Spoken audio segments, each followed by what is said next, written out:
Inyanga yamagugu yethulwe ngaphansi kwesiqubulo esithi Celebrating South Africa's Living Human Treasures, ukubungaza izinqolobane zemvelaphi yethu.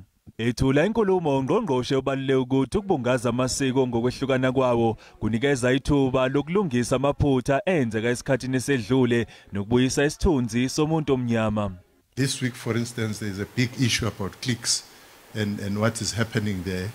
We've got to confront those things. We've got to challenge them, to challenge their proponents. It can't be allowed. If there is something which South Africa must be intolerant of, are the intolerances like racism.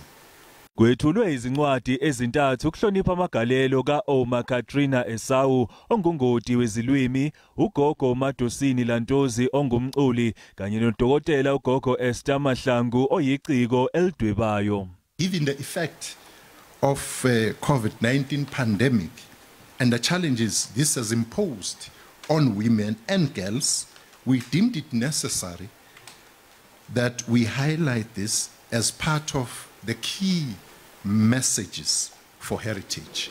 Udlame oluyamene nobulili beluseqhulwini kulomcimbi wokuthula inyanga yamagugu kulonyaka.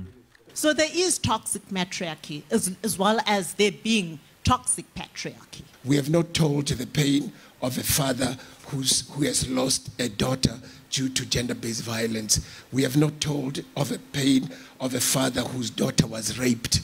It is always a woman's pain. Umgubho walenyanga yamagugu uzobanjwa mhla zingama-24 kwephezulu ngohlelo lwe-internet.